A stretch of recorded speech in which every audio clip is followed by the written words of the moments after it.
rather murky with further persistent areas of rain. Climbing to highs of 10 degrees though, but with the cloud, not necessarily going to feel that particularly pleasant. Into Sunday evening, we retain that split then, so it's going to remain mild across the north and west where we hold onto that cloud. But now the cloud pushing its way into northern areas of England, western areas of Wales, so a slightly reduced risk of frost here, but where we hold onto those clearer skies, again, central eastern areas of England, temperatures will be plummeting once again, -3, -4 in towns and cities. Into the start of the new working week, whilst we do still have that split on the whole, the cloud will just gradually want to push its way into the southeast, and these frontal systems will eventually make their way further towards the south, but it will generally be more towards the middle of the week before we see that milder air eventually sweep its way across all areas of England. That's it for now. Enjoy the rest of your day.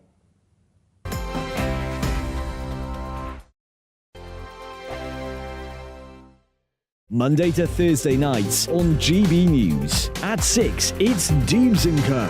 7 o'clock, Farage. At 8, join Mark Stein.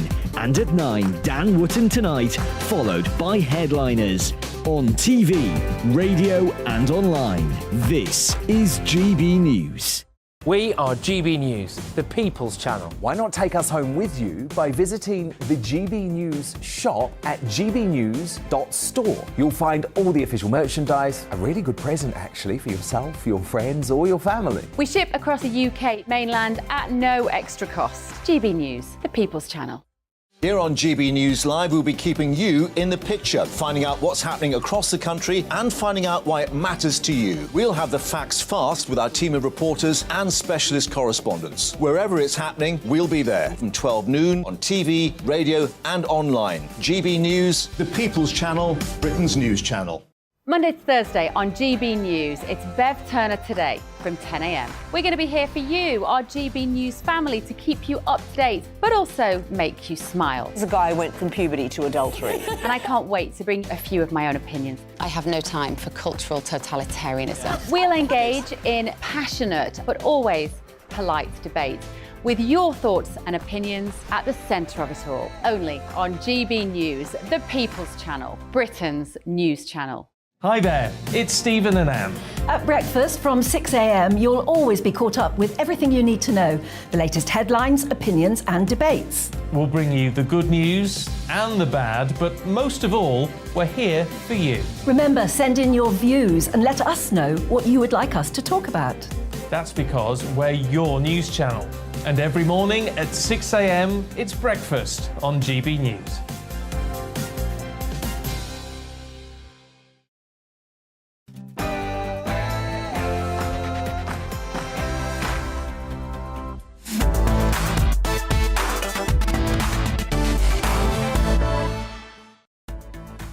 Good afternoon and welcome to Real Britain this week with me, Martin Daubney, on TV, online and on digital radio. Today we'll be discussing the latest offer on the table to end the seemingly endless strikes, the expansion of the ULEZ zone in London and what's happened at the World Economic Forum shindig. But first, it's the news with Aaron Armstrong.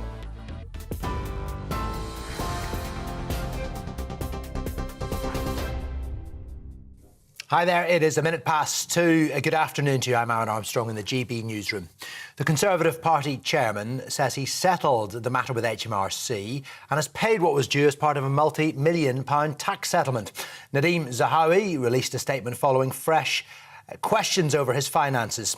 He says there was a disagreement over the allocation of founder shares that his father took when he set up the polling firm YouGov, and it was a careless rather than a deliberate error. It comes as Labour have called for the former Chancellor to be sacked from his current role. As Conservative Party chairman, the Shadow Chancellor Rachel Reeves says his position is untenable. Dominic Raab, who's being investigated for bullying, is passing judgment on Nadeem Zahawi, who's just had a £1 million fine for not paying his taxes on time.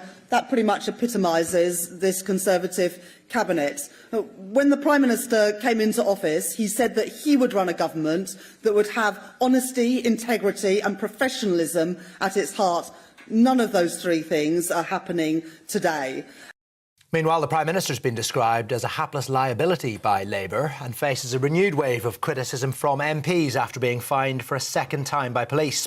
Rishi Sunak has apologised for failing to wear a seatbelt while filming a social media clip earlier this week. The Prime Minister was also fined for breaking lockdown rules in 2020, and he's been accused of showing the same disregard for rules as Boris Johnson. Shadow Financial Secretary James Murray says Mr Sunak's lost control.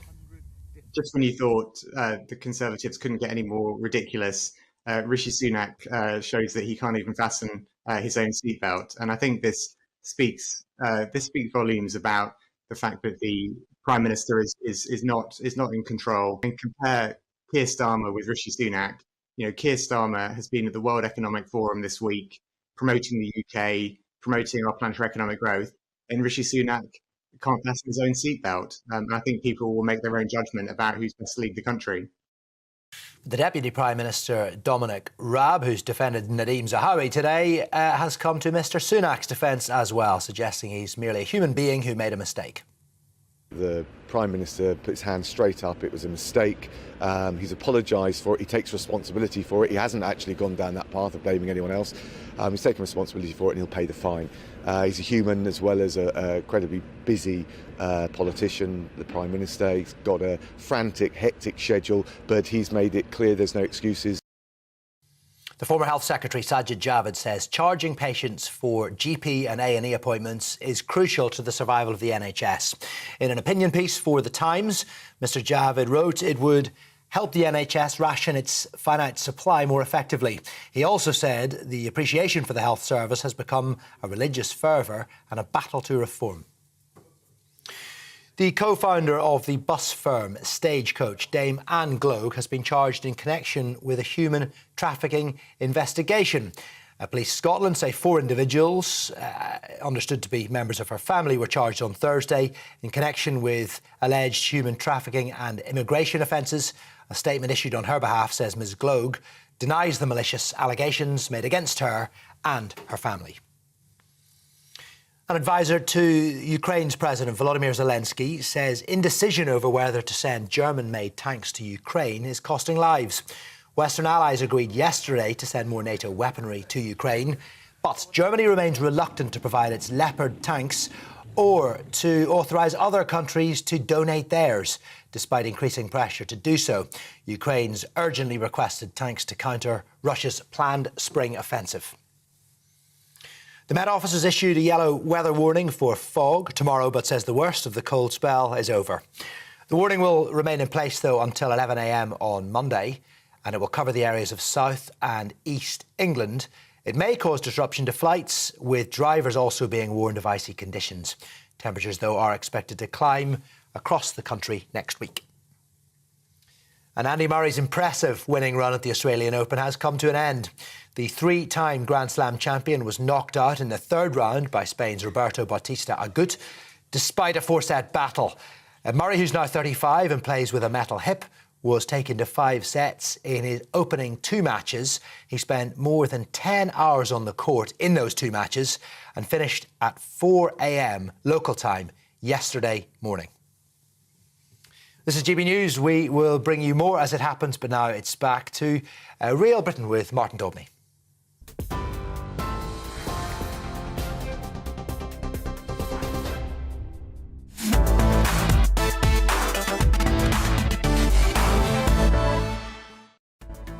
So welcome to Real Britain. Here's what's coming up on the show today. First, train operators have made a 9% pay increase offer to the RMT Workers Union in a deal that would see the scrapping of on-board guards, a key red line, if you remember from before. The deal is being described as the best and final offer.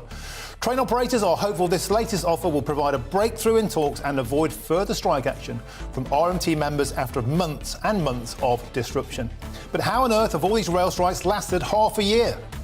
Then, after Rishi Sunak said that Sadiq Khan should properly reconsider his plan to expand London's ultra-low emissions zone, ULEZ, the Mayor of London accused Conservatives of the Assembly of not caring about children's lungs in a heated spat in City Hall.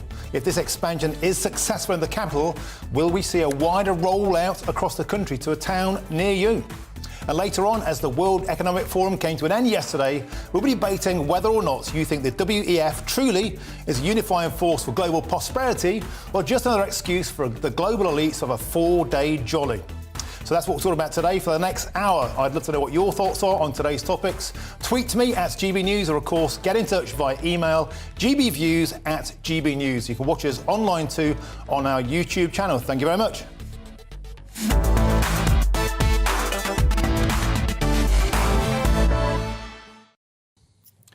Do you, in 2023, feel proud to be British? Your first instinct, like mine, might be to say, well, of course, Britain is the best country on earth. But let me put it to you in another way. Do you, today, feel truly proud of the Britain that you see around you? Not the country of our forefathers who took up arms and defeated tyrants, but of the country we have become, the country of today. A place where, if you ask me, we are made to feel ashamed of our past, of our flag, of our very existence. A Britain where increasingly we feel like strangers in our own land.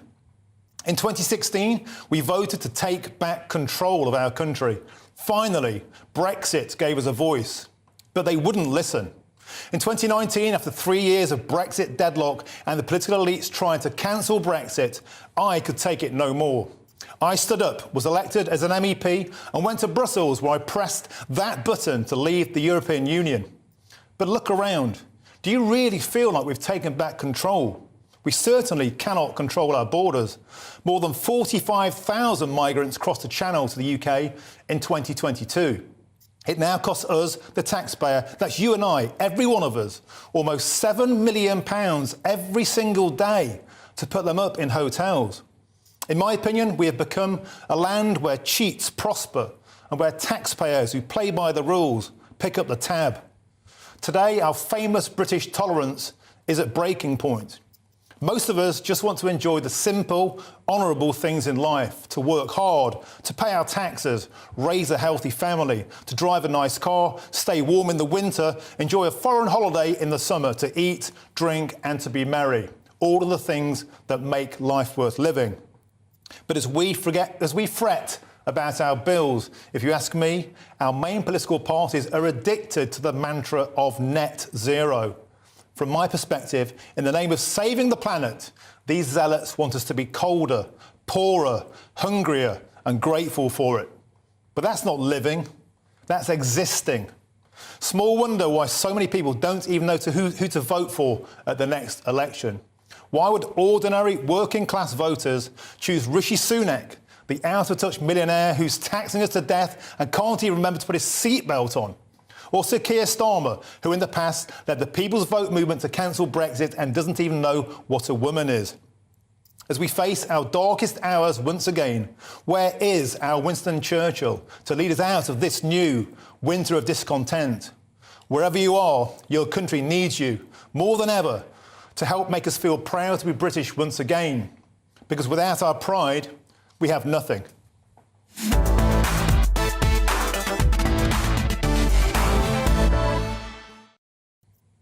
OK, so to our top story today. Rail workers have received a best and final offer from train operators in an attempt to end the long-running industrial dispute. The Rail Delivery Group has offered a 9% pay increase to the Rail, Maritime and Transport Workers Union, the RMT, with 5% backdated for 2022 and a 4% rise in 2023. A key condition for the RMT to accept driver-only operation has also been dropped. The RMT said it was considering the offer. And well, next, teachers are set to walk out from February the 1st as part of a 7-day walkout. Is there any end to insight to the strikes that are blighting Britain? Well, joining me now is trade unionist and broadcaster Paul Embry, an excellent old lefty, and macroeconomist Phil Pilkington. Welcome to the show. Paul, let's start with you. So there's been a softening, at least from the government we've seen today. The Rail Minister, Hugh Merriman, has said the strikes are now costing £1 billion so far. It'll be cheaper to end the strikes. A full and final offer on the table. Do you think the RMT are going to accept this and we can finally move on, Paul? I genuinely don't know, Martin, if they're going to accept it. What I do know is that the RMT is a democratic union. I'm sure they'll be discussing it with their members, and whatever the decision is, they'll make that decision democratically. I mean, I'm really struck by, and you touched on it there, the position of the government.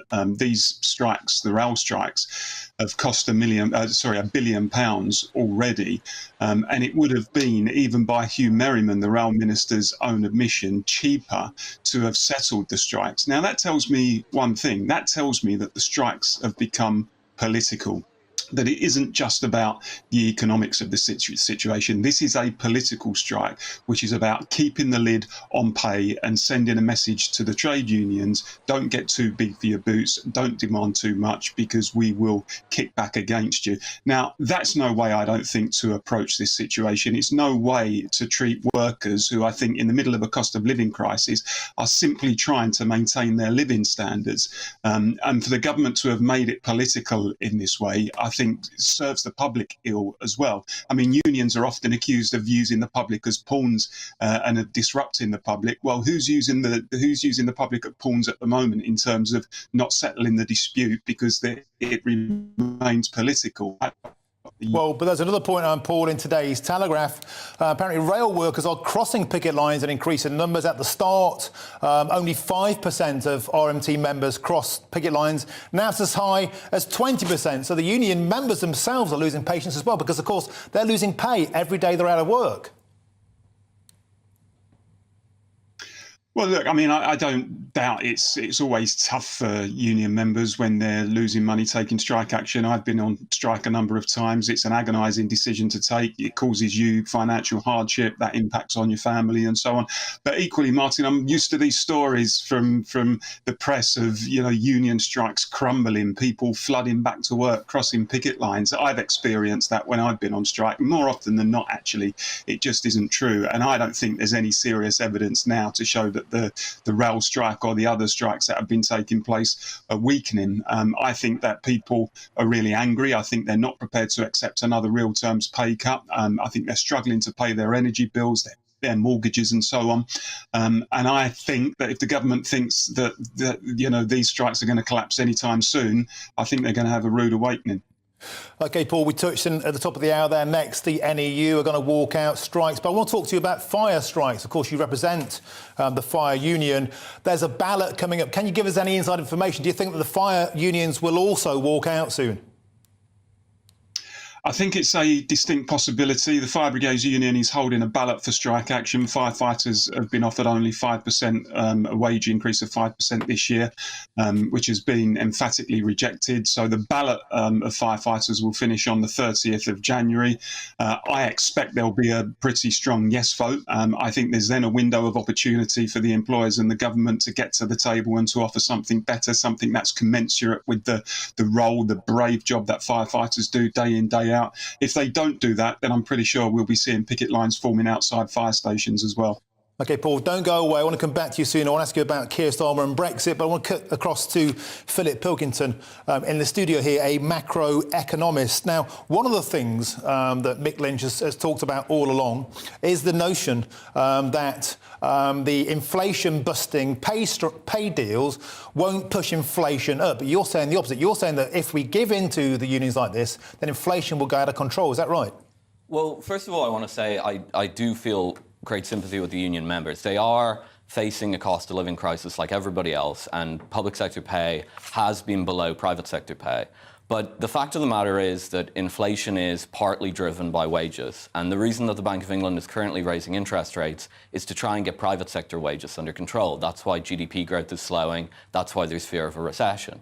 So the issue is that if we see increasing continued pay increases from both the public and the private sector, this will just put more pressure on markets, especially for food, which are the prices of food are currently a huge driver behind inflation, and then your real wages will be lower anyway. So I think really we should be all hands on deck at the moment, trying to get inflation under control, trying to get the cost of living crisis under control. And I think that probably explains why, as Paul said, the government sees this as a sort of a political issue, and they feel like they need to get the pay under control. So, Paul, throwing back to you on that point, isn't there a fair deal here that the taxpayers are going to pick up the bill for all these inflation-busting pay rises, and it's going to make matters worse? Well, I mean, what I would say is, look, the inflation that we've got in the system at the moment has not come around as a result of unreasonable pay increases. The inflation that we've got at the moment has come as a result of the war in Ukraine, the opening up of the economy after the pandemic, and so on. So, you know, what we don't have is a wage price spiral. We've got the other thing. We've got essentially a price wage spiral.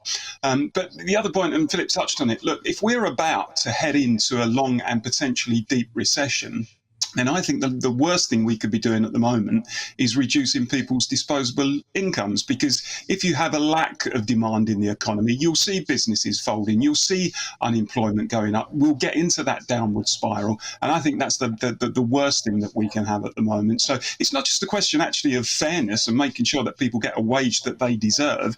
It's also a question of what's the best thing for the economy at the moment, and temporary blips in inflation, in my view, are always much better than longer and deeper recessions. Philip, how do you respond to that? Well, I think Paul's right about the underlying causes of this. The underlying causes of this are definitely the energy shock, the food shock that we've seen. But the problem is that when those shocks hit an economy, they'll go away when the shock goes away. When the energy prices come down, they'll go away. But Paul mentioned the issue of a wage price spiral. That's when workers start demanding to try and keep their pay intact in the face of these shocks. And that's what causes inflation to get ingrained in the system. And currently, I don't think the UK is in a good place to have higher than average inflation rates, higher than the US inflation rates. I think it could really threaten the sterling, basically. I think that's the problem. OK, great. Paul, as I have you here now, I know your excellent book, Despise, which I recommend every time you come on to one of my shows, talks about how old lefties like myself, who voted Brexit, felt abandoned by the Labour Party. Brexit isn't going away. This week, Guy Verhofstadt, the European Union, said he would like the Prime Minister to be Keir Starmer. Are we seeing, Paul, a softening, a return to the European Union? Are we looking at a Labour government, if they got into power, that in name only would rejoin the European Union? Well, actually, Martin, I suspect there was probably a bit of a groan in Keir Starmer's office when he heard those comments from Guy Verhofstadt, because I think that, look, I mean, we all know Keir Starmer is massively pro-EU on a private level, but I do think he, if not much of his party, then certainly he understands that you can't have Brexit as a running sore if Labour is serious about getting back into power. You have to embrace it. You have to accept that Brexit is done, because the truth is there is no path back to power for Labour that does not run through the red wall, that does not win back the votes, the hearts, the minds of those millions of people in those old traditional Labour constituencies who voted for Brexit. 60% of Labour constituencies voted Brexit. We always forget that. Many of those were red wall constituencies. So look, I've no doubt that many leaders in the EU would prefer a Starmer government to a Tory government. But if I had a direct line to Keir Starmer, I would be saying, don't crow about this. Hope that story and those comments disappear as soon as possible. Paul Embry, Voice of Common Sense, as ever, thank you. And also Phil Pilkington here in the studio. Thanks for your input on that. OK, plenty more to come this afternoon on Real Britain. After the break, Rishi Sunak says Sadiq Khan should probably reconsider his plan to expand London's ULEZ zone. The Mayor of London accused Conservatives in the Assembly of not caring about children's lungs in a heated spat in City Hall. If this expansion is successful in the capital, watch out. It could be coming to a town near you soon. But first, let's take a look at the weather. Hello there, I'm Jonathan Vaughtry from the Met Office, here with your latest weather update. This weekend is all about the northwest-southeast split, and it's due to where we've got high pressure sat across England and Wales, keeping the colder air intact here. But further towards the northwest, we've got milder air pushing up in association with these frontal systems.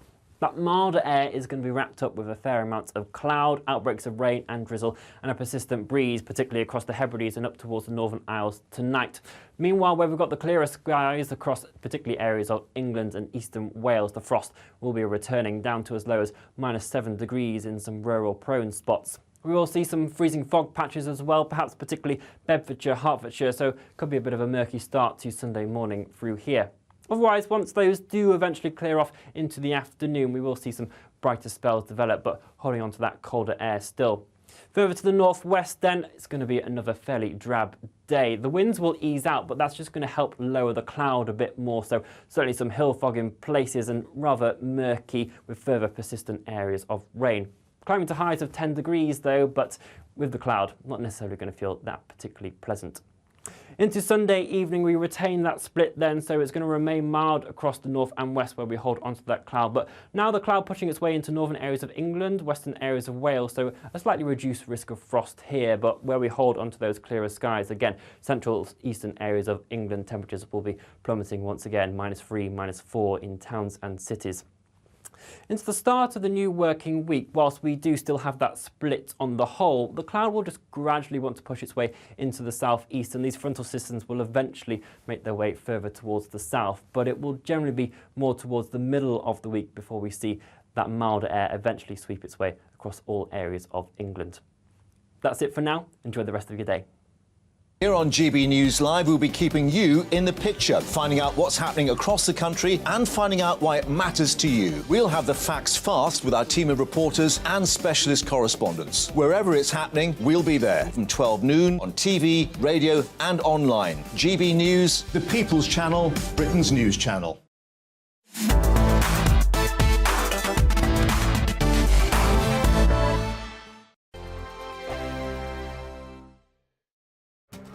This year on GB News, we've got brand new members in the family. Join us. Across the entire United Kingdom, we cover the issues that matter to you. GB News will always stay honest, balanced and fair. We want to hear whatever is on your mind. And we don't talk down to you. The establishment had their chance. Now we're here to represent you. Britain's watching. Come join us on GB News, the People's Channel, Britain's news channel. Monday to Thursday, 9 p.m. till 11 p.m. Join me, Dan Wootton. I'll bring you the sharpest takes and hottest debates. Do you not believe in prisons? I don't believe in prisons. I'm completely stumped. I guarantee you there'll be no spin, no bias, no censorship. I actually was personally quite offended by it. And no reason to go to bed. So I guess they've always been quite woke. That's Dan Wootton tonight on TV, radio and online. Monday to Thursday from 9 p.m. till 11 p.m. on GB News. The People's Channel, Britain's news channel. We are GB News, and we'd like to say thank you to each and every one of you for bringing us your conversations, for helping our great nation find its voice. We are here for you on radio, television, and online, across England, Scotland, Wales, and Northern Ireland. It's not the BBC, you actually get your facts right. We are proud to be GB News, the People's Channel, Britain's news channel. I'm Mark White. As GB News Home and Security Editor, I cover those key issues that are so important to you. Our authorities, our communities doing all they can to combat violent crime. With the public services under unbearable strain, why are we still failing to control our borders? Defence, the first priority of any government, has been continually hollowed out. Can we trust our politicians to protect the armed forces? Join me, Mark White, on GB News.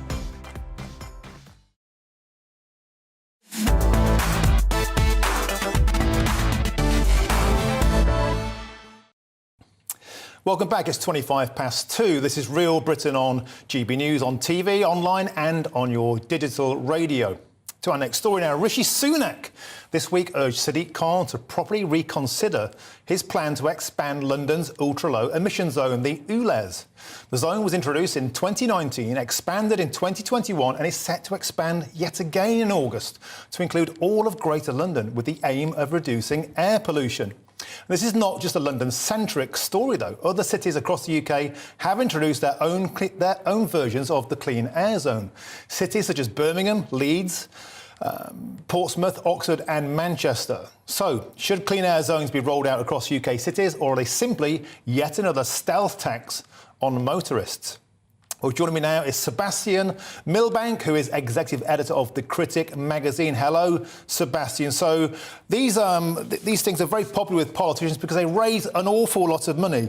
This expansion alone is going to raise £300 million in its first year. The last expansion raised £96 million. This isn't about saving the planet, it's just about taxing motorists, isn't it? Well, there's certainly an element of that. I mean, I think there's a structural problem in the UK that councils do not have enough means of raising taxes independently. So anyone who's had to park in a city will know how badly organised those systems are, how they're designed to, inflict fines on motorists as a form of stealth taxation. So that is a problem. But again, I think like with so many issues in the UK, it is a problem of the basic infrastructure in terms of public transport isn't good enough. And I'm not in principle opposed to things like low emission zones, but I think they have to go hand in hand with affordable alternatives. Otherwise, you are just taxing those who can least afford it. So I think that both central government and Sadiq Khan need to find a way to work together to get fewer cars on the road whilst giving people affordable alternatives. I wonder, Sebastian, if these schemes are even that effective. A study from Imperial College London last year showed that there had only been a 3% decrease in nitrous oxide levels and an insignificant ozone and particulate decrease anyhow. A lot of that, of course, is due to the fact that more efficient cars are coming onto the road in the first place. So I'll put it to you as well. It is about taxation and not salvation. And also, they're not really that effective, are they? I mean, when it comes to how effective they are, part of the issue is that, I mean, you consider somewhere like London, it's already so congested. The number of vehicles are on the road because they probably have to be. So, I mean, people who rely on the vehicles for their jobs, vehicles that are taking supplies where they need to get. I just don't think there's been nearly enough joined up thinking about this, so that you need to find ways to give people the resources to switch to low polluting cars in the first place. And there's simply, and I think your point about it being taxation is there's a reason that councils are so desperate for taxation. It's that they don't have the powers to raise the taxes they need to. So if this is bringing more revenue into local government, that's a good thing. In fact, I don't see that as a problem. I think the issue is that they're forced to concentrate it purely in this area. Well, I think you'd find it a problem if you're one of the poorest motorists with a diesel car, for example, who can't afford to upgrade, especially to an electric vehicle, 60, 50, 70 grand, white van men. You know, the poorest are affected, and indeed expanding the ULEZ into outer London will affect some 300,000 cars that are having to drive in and out. But what about going the whole hog, Sebastian, just banning cars altogether?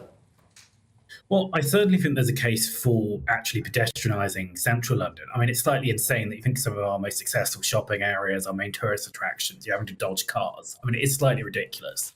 I mean, there's no real, other than, emergency vehicles and, bringing goods into shops, I don't really see the point of people driving through central London. I mean, and, it's also mad that central London doesn't have an operating tram network, and that that we've got, the current bus network is not adequate. We haven't got a 24-hour tube service. I mean, there are so many things on the list of the fact that London, I think the real issue of this low emission zone is that the alternatives aren't good enough. That if people had very good quality public transport, there'd be a case for motivating people to get on it. But when you've got an inadequate public transport, you've got people who need to, take their children to sports matches, you've got people who need to go to the shops. You do end up taxing. You're taxing individuals without giving them another way of doing things. And also, there's a political element to this. Harrow Council, which is part of the Outer London Donut, as they call it, is refusing. They're saying this week they're refusing to even install ULEZ cameras. So they're going to war with Sadiq Khan. They say they won't even put the cameras up.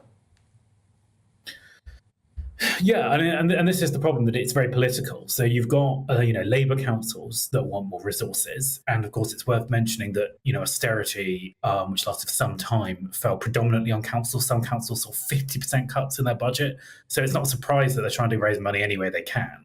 And you've got a Tory government that is refusing to invest in infrastructure and is refusing to give local government real power to raise tax and to invest in the local areas. So, and ordinary people have been caught in the middle. So I think, again, rather than saying, this sort of evil environmentalist measure that's here to tax motorists, or saying, blessed be, finally our air will be clean. We need to talk about the structural failures in the way that we fund government, in the failure of central government to invest properly in infrastructure. We're way behind all European competitors. That's one of the reasons that our economy is stalling in the first place. OK, Sebastian Milbank, Executive Editor of The Critic, thank you very much for your time today. Now, being a balanced show, and also because we make sure I keep our good friends at Ofcom happy, we have to read out a spokesperson for the Mayor, Sadiq Khan, said the following. The Mayor has been clear that the decision to expand the ultra-low emission zone London-wide was not easy, but it's necessary to reduce toxic air pollution, tackle the climate emergency and cut congestion in our city. Around 4,000 Londoners died prematurely each year due to the toxic air in our city, with the greatest number of deaths attributable to air pollution in London's outer boroughs. The Mayor is committed to doing all he can to build a greener, safer London for everyone. He's listened to Londoners throughout this process, which is why he's announced the biggest scrappage scheme yet. OK, so you're with GB News on TV and DAB radio. After the break, as the World Economic Forum came to an end yesterday, we'll be debating whether or not you think the WEF truly is a unifying force for global prosperity, or just another excuse for the global elite to have a 4-day jolly. But now it's time for a check on the news headlines with Aaron Armstrong.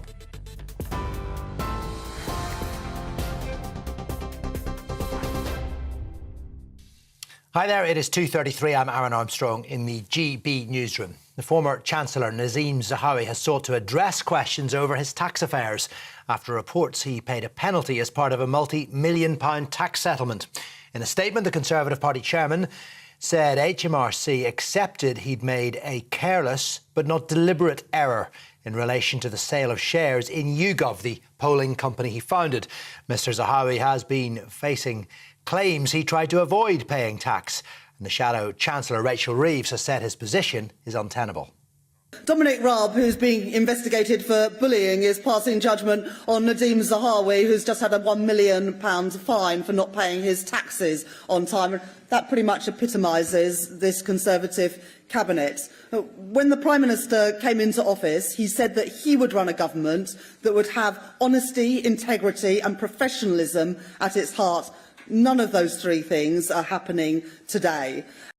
Prime Minister's been described as a hapless liability by Labour, and he faces a renewed wave of criticism from MPs after being fined for a second time by police. Rishi Sunak's apologised for failing to wear a seatbelt while filming a social media clip earlier this week. Now, the PM was also fined for breaking lockdown rules in 2020, and he's been accused of showing the same disregard for the rules as Boris Johnson. One of the UK's richest women has been charged in connection with a human trafficking investigation.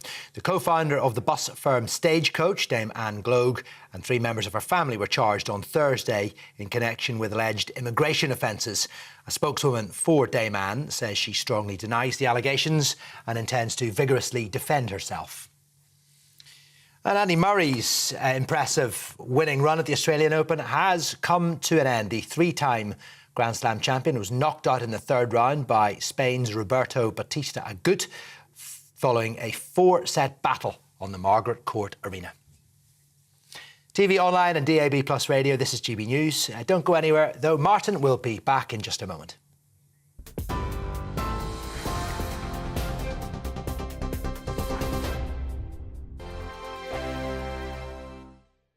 Monday to Thursday nights on GB News. At 6, it's Deebs & Co. 7 o'clock, Farage. At 8, join Mark Stein. And at 9, Dan Wootton Tonight, followed by Headliners. On TV, radio and online. This is GB News. We are GB News, the People's Channel. Why not take us home with you by visiting the GB News shop at gbnews.store. You'll find all the official merchandise, a really good present actually for yourself, your friends or your family. We ship across the UK mainland at no extra cost. GB News, the People's Channel. Here on GB News Live, we'll be keeping you in the picture, finding out what's happening across the country and finding out why it matters to you. We'll have the facts fast with our team of reporters and specialist correspondents. Wherever it's happening, we'll be there from 12 noon on TV, radio and online. GB News, the People's Channel, Britain's news channel.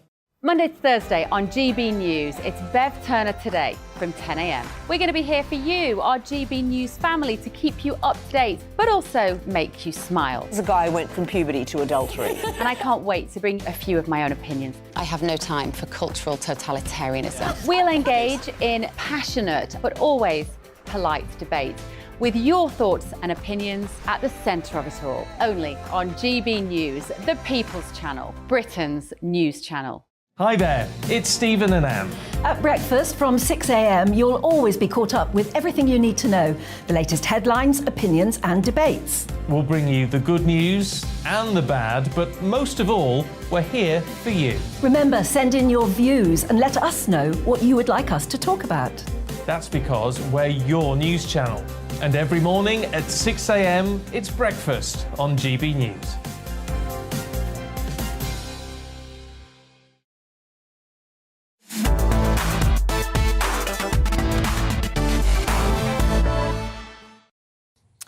Welcome back. It's 2:37. This is Real Britain on GB News, on TV, online and on your digital radio. Well, Sir Keir Starmer has called for closer economic ties with the European Union once again in a move that has been met with approval by European officials. The leader of the opposition has ruled out, however, rejoining the European Union, but he has signalled at the World Economic Forum in Davos that forging a closer relationship with Europe would be an aim of his if he were to become the Premier. In addition, Sir Keir said that he prefers Davos to Westminster, which he described as a tribal shouting place. I think we can agree on that. So is Sir Keir right? I know what I think. Should we be forging close economic ties with the European Union or not? Well, now joining me in the studio to discuss this is Dennis McShane, the former Labour MP and the Minister for Europe, wearing a badge there, which is sending me like a bit like garlic to a vampire, the EU flag on his lapel. So let's start. This is a source of endless debate, of course, because we never really knew what Labour's position was during the last position. Jeremy Corbyn had more positions on Brexit than the Kama Sutra. And we do know that Keir Starmer was leading the People's Vote. So red wall voters in areas where I campaigned and where I was elected are still very, very suspicious of Starmer. Are they right to be suspicious? I think they're much less suspicious, if that's the right word. I mean, I just find reliving 2016 getting really, really boring. The decision was taken. It was confirmed in the general election 2017. It was confirmed in the general election 2019. Let's move on. Now, the question then is, talk to business. I talk to universities, talk to science, talk to medicine, talk to the fact that in Germany and Italy there's 70% more dentists per head of population than we have. Talk to our people who, just can't get dental treatment. But those are the issues that you've got to bring into play. Talking about rejoining the EU is silly. Well, hang on, because this week Guy Verhofstadt, a guy that I called the Darth Vader of the European Union while I was there, he said this week, front page of the newspaper, he would welcome Keir Starmer to be the Prime Minister of Britain because, let's face it, why would Guy Verhofstadt want somebody who campaigned to cancel Brexit to be our Prime Minister? Come on, there is smoke and there could be fire. Guy Verhofstadt, the Darth Vader. God, he'll be so pleased with that, He actually enjoyed it. He did enjoy it. He would love that. He in effect, it really is... what's our current comedian at the moment, the most popular comedian? He's been out of power for, 10, 15 years. He pops up now and then. He doesn't speak for anybody except himself. But everybody jumps on in England as if he's the most important person on earth. Yeah. It really is, a bit silly. Time to have a few journalists in Britain who actually know who's important in Europe and who isn't. I'm not important. Guy Verhofstadt isn't important. So Keir Starmer is a possible future Prime Minister, but nobody's taking that for granted. And the Europeans have made very clear they're not interested in talking about rejoining. Well, I don't know about that. We're joined now by Lynn May. Thanks for popping in. We're talking about the spectre of rejoining. Guy Verhofstadt said he would welcome Starmer as Prime Minister. Don't forget, Starmer, of course, led the People's Vote movement to cancel Brexit for 3 years. That's what drove me to become an MEP. Should we be suspicious Are Labour rejoiners in disguise? Well, Keir Starmer has stated that we need to respect what the decision was, and he hopes that he can make it work. But you never know with the backbenchers. But also, I think, no, if we look at the reasons why people are now saying we should rejoin, inflation, but if we look across Europe, we're not alone in this. If you look across the world, what's happening now, lots of countries are facing economic hardship. And now this is now a reason to rejoin, and I just don't agree with that. And I wonder if the economic case to rejoin is even there. I mean, the whole European bloc is suffering. And when we look at the reaction to the Ukraine war, which you mentioned, Germany's increased its coal dependency by 26%. We're covering that later on in the show. So actually being a nation state, an individual nation state that's able to be nimble and to move as we did with the vaccines, surely Brexit's been a great success. Well, other European countries move faster than us on vaccines. Germany, you just cited, going back to coal, proves you can be in the EU and still be a strong nation state. We are seeing, I think, the end. Maybe we'll come on and discuss that in a moment. The sort of long 30-year rule of Davos, of ultra-liberalisation, of breaking down all barriers for the better off and the very rich people, like our beloved Mr Sunak, the Prime Minister. And now you're getting a little bit of a pushback from ordinary people. But the fascinating thing is, what amazes me is we were told in 2016, Boris Johnson was there, the Wembley Stadium staged, the eve of polls saying, everybody in Europe will listen to us. Millions are going to hear a voice tomorrow when we vote to leave the European Union. Actually, Europe's got stronger, rightly or wrongly, Martin. I'm not getting into that. Putin's united Europe. They can't agree on sending tanks to Ukraine. No, Germany won't agree with one. I mean, how? In what way?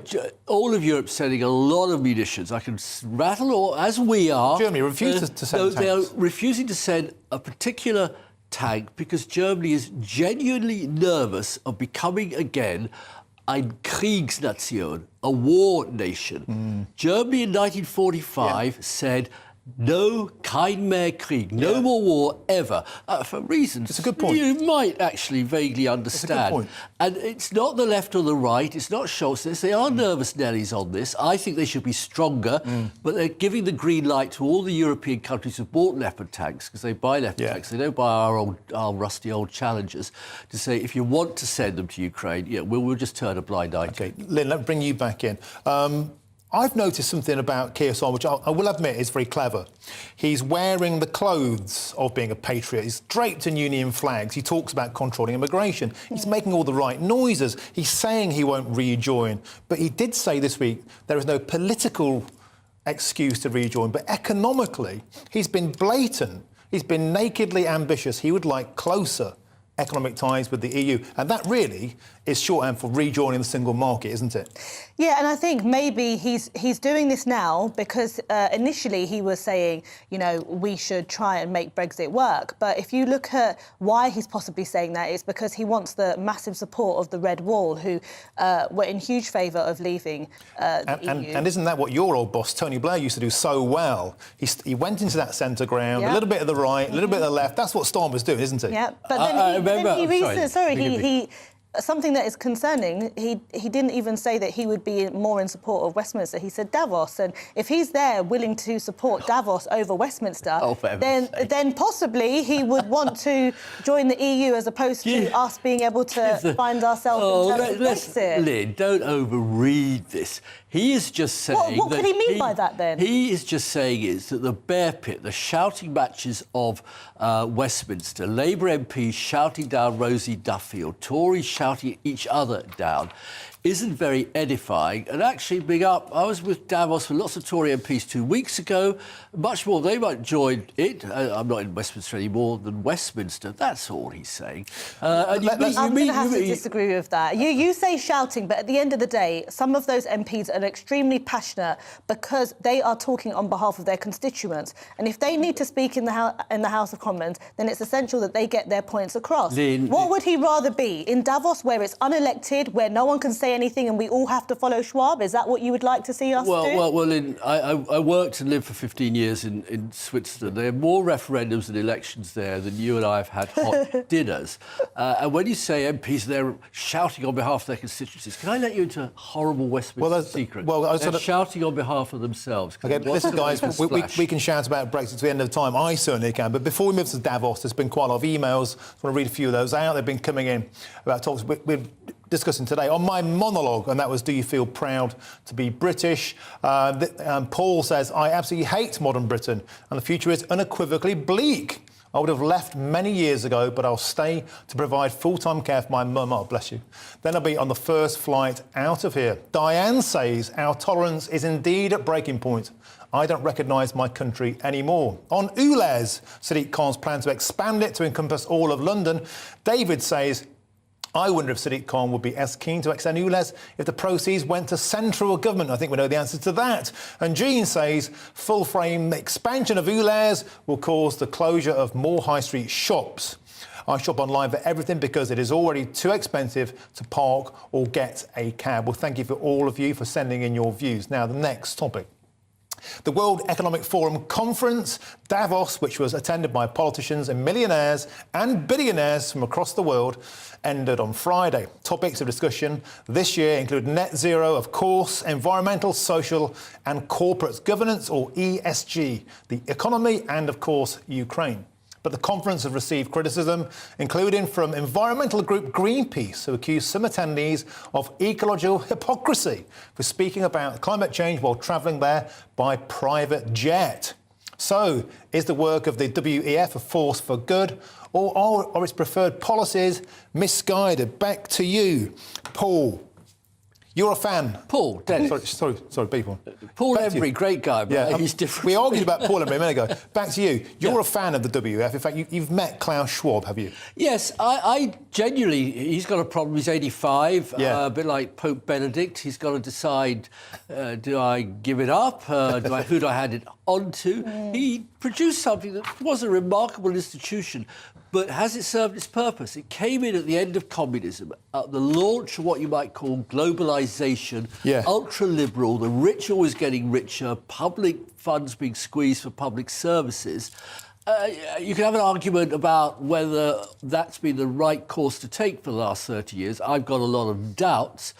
And I just think I thought it was very weak this year. I mean, there were no big leaders there. It used to have presidents and big prime ministers. I know Rishi Sunak can't go there, apparently, because he doesn't want any questions asked about his wife's non-dom status. So the papers report, I don't know about that. But really, you know, he was going around sort of dodgy wearing his seatbelt. Keir was having a little exchange with Guy Verhofstadt, which I don't think probably Keir welcomed much. And I follow it closely in the French, German press, and obviously the FT, the English press. Not a lot happened there this week. And I just wonder, I don't know how you say to these outfits, you've had your time in the sun, you made your contribution, time to wrap it all up. What would you have liked to see happen? Let's say for people that are only hearing about this now, you're in support of it. Why are you in support of it? I'm a Churchillian. George Orr is better than war. I think international conferences, international get-togethers. I was skiing in Davos 2 weeks ago with Tory MPs and Swiss MPs, very icy. I'd have put Putin and... Private jet? Did you take a private jet? I took delayed British Airways and then second-class Swiss Railways. But mind you, Swiss Railways, God, I wish we could have a bit of those here. Now, I would put Mr. Putin and Mr. Zelensky at the top of one of the very high icy slopes I was on, without skis, and then put them in a sort of big kind of banana boat. You torture them. And say, off you go. You can get out once you've come to some sensible agreement on Ukraine. OK, well, let's get back to WEF, because a lot of people are very suspicious about what they do. They're corporatists, they're globalists, they're unelected. During lockdown, especially, and they famously put out how lockdowns are quietly improving cities, which was so badly received they had to retract that statement. Isn't it hypocritical of them to say we must all turn our boilers down, we must all use less energy, when the emissions quadrupled, getting there in private jets, 350,000 cars worth of pollution belched out by these lovies who are telling us that we need to be colder and poorer and eat less food. Yeah, well, initially, when I started looking at the WEF, I don't like to take this ardent approach like many that they call conspiracy theorists. But as we've seen, in 2016, they released their 8 points of how the world will look by 2030.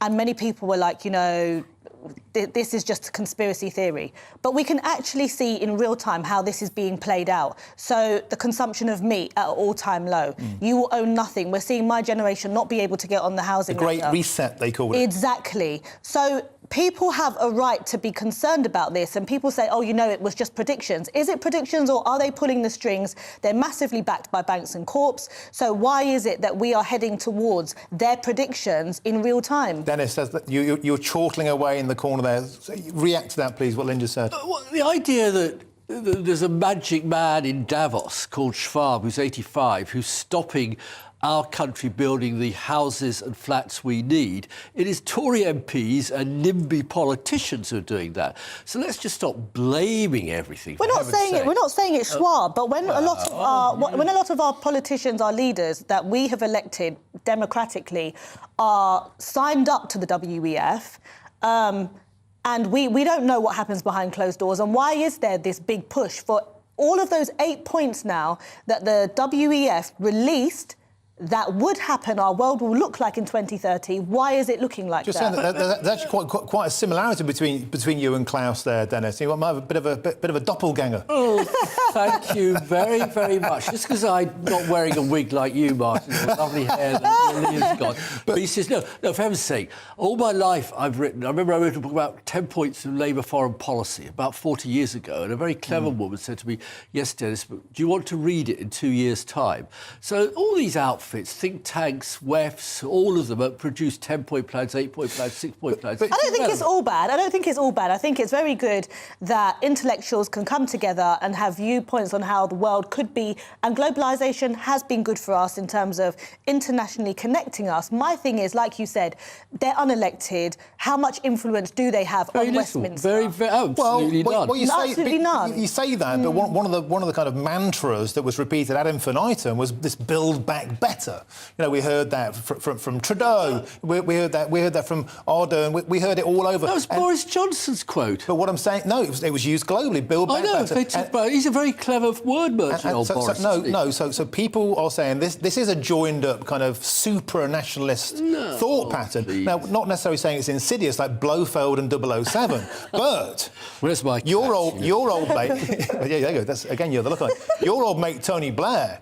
He's someone, for example, who would love all of us to have vaccine passports, to be a human barcode, to have a digital ID, and that's a global idea, and that's something the WEF want, and that's a lot of people don't like this idea. Credit. What do you think about social credit? They've been talking about it again. Social credit? I mean, that's a 1920s sort of boring old Swedish idea. It happens in China now. Well, I don't know. It may happen in China. The social credit that I know about in Europe is just a sort of political idea of allowing credit to buy flats, houses, and live a slightly better life. But one of their points on it, sorry to interrupt, is that there will be no more privacy. Everything will be digitalised.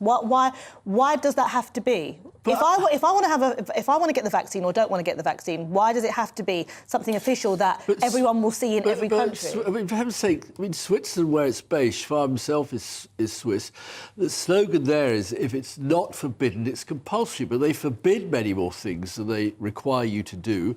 The Swiss could take privacy enormously seriously. I mean, they certainly take money in their offshore, in their accounts. Exactly. They just want the rest of us to have to... Let's get back to what Starmer said about preferring Davos to Westminster. I think that's quite telling in as far as, he says a shouting match here, but doesn't that give us... Doesn't that case the veil slips? Yes. Starmer is a globalist. He would like to work with people like WEF more than he would like to work with the Tory party. And doesn't that mean that Britain is ostensibly going to become more of a globalist country if Starmer gets in, as opposed to a nationalist country and protecting our own interests in Britain? Many of my friends... I do think it is heading that way, but I'm not going to be one of these people that says it's all bad. We need to face reality of what Britain has become, which is largely based on the financial sector, and we rely on big business to come and invest. We're no longer this, great country of industrialisation and manufacturing as well as agriculture. So I understand why a leader such as Keir Starmer would need to have an interest in Davos to say, we want these people to invest in us. But at the same time, like we said, they're unelected. We need him to realise that Westminster is where we have elected our leaders, and that's the most important. Great, thanks for your time today, Lynn May. And also, Dennis, thank you. And next time, maybe bring that big fluffy cat. A little stroke as we go along. OK, thank you for that. This is Real Britain on GB News, on TV, online and on your digital radio. Plenty will come up on today's show. But first, here's your latest weather forecast. Hello there, I'm Jonathan Vaughtry from the Met Office, here with your latest weather update. This weekend is all about the northwest-southeast split, and it's due to where we've got high pressure sat across England and Wales, keeping the colder air intact here. But further towards the northwest, we've got milder air pushing up in association with these frontal systems. That milder air is going to be wrapped up with a fair amount of cloud, outbreaks of rain and drizzle, and a persistent breeze, particularly across the Hebrides and up towards the Northern Isles tonight.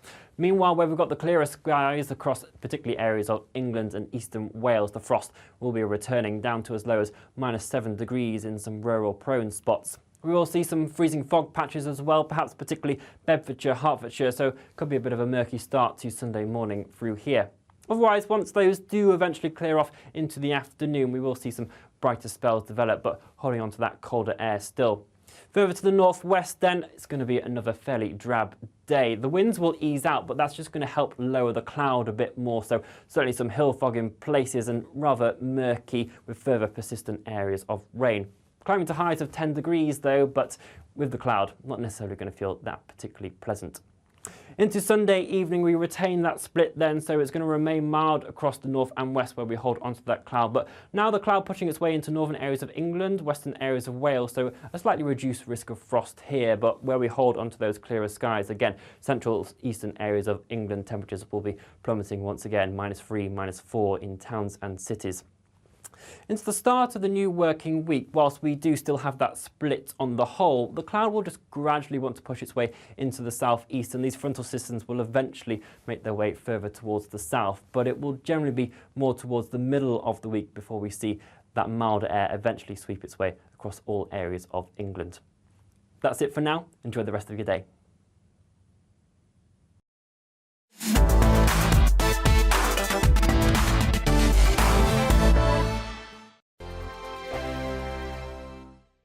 Every morning from 6 o'clock, we'll wake you up with GB News Breakfast with all the stories you didn't know from the night before. So whether it's serious news, entertainment, or your own views from all over our great nation, we're here to kick off your day with a smile. The national media should be reflecting and reporting what's happening here. You will notice the northwestern accents. Whether you're with us on TV, radio, or online, every morning, it's breakfast from 6 a.m. Hope you can join us. We are GB News, right across the nation. You can get us on television, on radio, on digital. We're absolutely everywhere. Amazing! You see, amazing! You remind me of me in the European Parliament. But here's the most important bit. We are not part of the mainstream establishment. We think and speak just like you do. We are the People's Channel. Magnificent. That's really, really thoughtful. Come and join us on GB News, the People's News Channel. My name's Tom Harwood, and join me 9:30 a.m. every weekday for The Briefing, your one-stop shop for everything you need to know about what's going on in politics today. I wonder if this is a deal that might need to be like the biscuits in this factory, twice baked. Is there not an opportunity here to win out against the extremes? Tom Harwood, GB News. What are you going to do about it? Things should have been done differently, and they certainly are being done differently. Don't miss it. The Briefing with me, Tom Harwood, 9:30 Monday to Friday on GB News. Join me, Nana Akue, Saturday and Sunday afternoons on GB News. Expect fiery debate and passionate discussion as me and my panel tackle some of the biggest topics hitting the headlines. It's a place for everyone's opinion. No one gets cancelled, but no one gets an easy ride. Oh, she's on it today. Be ready for conversations that are fierce, frank, and of course, fun. Every Saturday and Sunday afternoon from 4 p.m. on GB News, the People's Channel.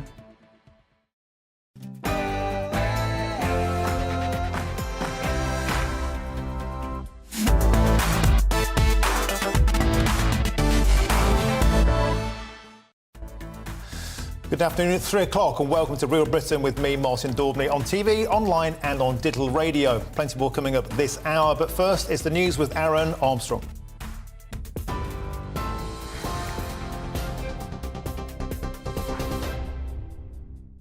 Good afternoon, it's 3:03. I'm Aaron Armstrong in the GB newsroom. Former Chancellor Nadeem Zahawi has sought to address questions over his tax affairs following reports he paid a penalty as part of a multi-million-pound tax settlement. In a statement, the Conservative Party chairman said HMRC had accepted he made a careless but not deliberate error in relation to the sale of shares in YouGov, the polling company he founded. Mr Zahawi's been under pressure following claims he tried to avoid paying tax. Labour have said his position is untenable. Dominic Raab, who's being investigated for bullying, is passing judgment on Nadeem Zahawi, who's just had a £1 million fine for not paying his taxes on time. That pretty much epitomises this Conservative cabinet. When the Prime Minister came into office, he said that he would run a government that would have honesty, integrity and professionalism at its heart. None of those three things are happening today. Meanwhile, the Prime Minister's been described by Labour as a hapless liability, and he faces a renewed wave of criticism from MPs after being fined for a second time by police. Rishi Sunak has apologised for failing to wear a seatbelt while filming a social media clip earlier this week. The Prime Minister was also fined last year for breaking lockdown restrictions and has been accused of showing the same disregard for the rules as Boris Johnson. Shadow Financial Secretary James Murray says Mr Sunak's lost control. Just when you thought the Conservatives couldn't get any more ridiculous, Rishi Sunak shows that he can't even fasten his own seatbelt. And I think this speaks volumes about the fact that the Prime Minister is not in control. And compare Keir Starmer with Rishi Sunak.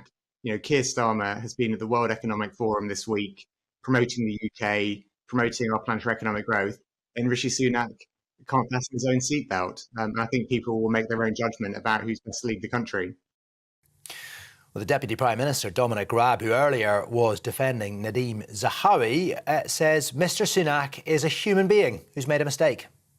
The Prime Minister put his hand straight up. It was a mistake. He's apologised for it. He takes responsibility for it. He hasn't actually gone down that path of blaming anyone else. He's taken responsibility for it and he'll pay the fine. He's a human as well as a incredibly busy politician, the Prime Minister. He's got a frantic, hectic schedule, but he's made it clear there's no excuses. The former Health Secretary Sajid Javid says charging patients for their GP and A&E appointments is crucial to the survival of the NHS. Writing in The Times, Mr Javid said it would help the NHS ration its finite supply more effectively. And Mr Javid also said the appreciation for the health service has become a religious fervour and a barrier to reform.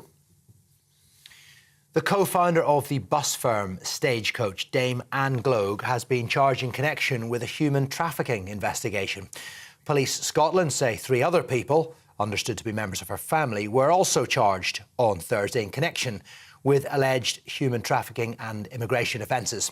A statement issued on her behalf says Ms Gloag denies the malicious allegations made against her and her family.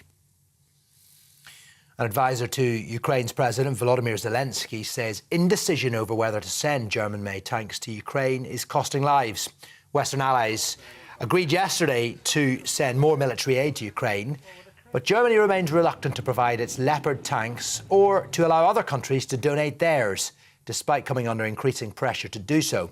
Ukraine has urgently requested tanks to counter Russia's planned spring offensive. The Met Office has issued a yellow weather warning for fog tomorrow, but says the worst of the cold spell is coming to an end. The warning will be in place until 11 a.m. on Monday and will cover areas of the south and east of England and may cause disruption to flights. Drivers are also being warned of icy conditions. Temperatures, though, expected to climb next week across the country. And Andy Murray's impressive winning run at the Australian Open has come to an end. The three-time Grand Slam champion was knocked out in the third round by Spain's Roberto Bautista Agut after a 4-set battle. Murray, now 35 years old and playing with a metal hip, was taken to 5 sets in his opening 2 rounds. He spent more than 10 hours on court in those 2 matches, finishing at 4 a.m. local time yesterday morning, back on the court today, 39 hours later. Well, this is GB News. We'll bring you more as it happens, but now it's back to Real Britain.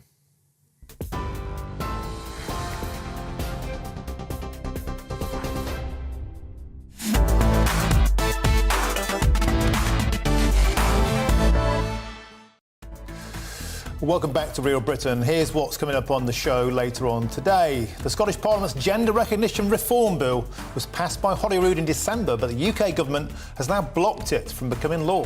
While some claim Westminster is halting trans rights, others say Sturgeon is simply using the row to trigger a constitutional crisis. Whose side are you on?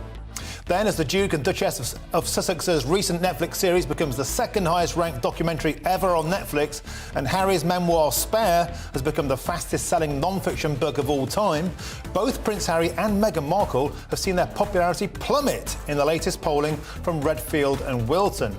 Will there ever be an end to the Harry and Meghan drama? And later on, analysis from the Green Alliance think tank says a new coal mine in Whitehaven, Cumbria, is likely to prevent the UK from meeting its internationally agreed commitments to reduce greenhouse gas emissions. But with energy bills sky high, is it time to ditch net zero targets and dig for Britain? That's what we're talking about for the next hour. I'd love to know your thoughts on today's topics. Tweet to me at GBNews, or of course you can email me at gbviews@gbnews. You can watch us online too on our YouTube channel. Thank you very much.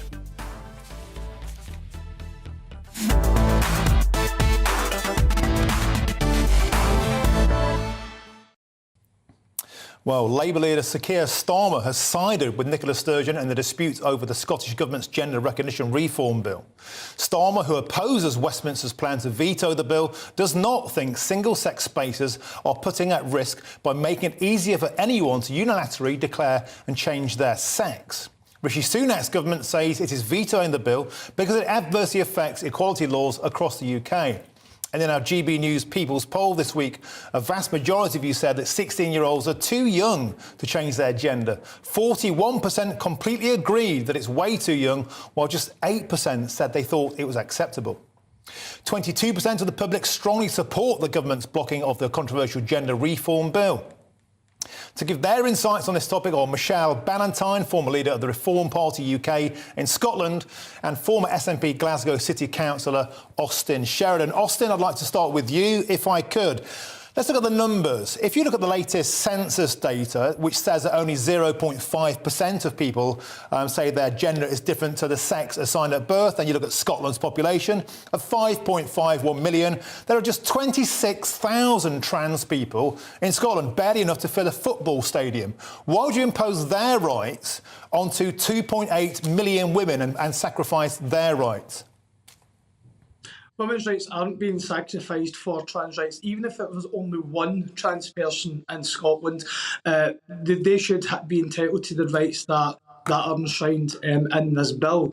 Unfortunately, during this debate, there's been a lot of misconceptions about what the bill would actually entail, about what the bill would actually change. And unfortunately, that's been fueled by elected politicians who really, frankly, should know better. I was listening to the debate in the House of Commons, and some of the speeches that I heard from the Tories and even Labour MPs, I felt were quite frankly transphobic. And the fact that Sir Keir Starmer's finally come off the fence to back Nicola Sturgeon's position, well, that's a development. It's good that he may have shown a bit of a backbone, just like Mark Drakeford, the Welsh First Minister, who has been supportive of Scotland's, not only Scotland's right to legislate, but he actually believes that Wales should introduce similar legislation. It's the Tory Westminster government that are out of step with the rest of the United Kingdom. Michelle, I'd like to turn to you as a woman, if I may assume you're a woman. I mean, who knows these days? I don't want to misgender you in this debate. You are a woman. Good, that's a good start. I want to put it to you as a woman. We hear all the time about being transphobic, but what about women's rights? What about putting your safety at risk as a woman? Do you feel that all of this is very misogynistic?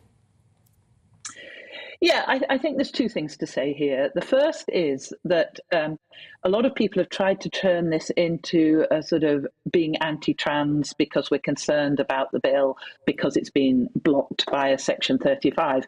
But this is a matter of law, and it matters to both trans people and it matters to women. And in December 2022, Women for Scotland actually had a court case versus the Scottish ministers, and Lady Haldane found that if you have a gender recognition certificate issued, it legally changes your sex. So that means you legally become a woman, for example, and that gives you the absolute rights of a woman, regardless of the fact that you're a biological male, regardless of the fact that under the new gender recognition reform bill that they've tried to put through, that you have literally just decided that you want to become a woman, and 3 months later you become a woman without any medical diagnosis, nothing.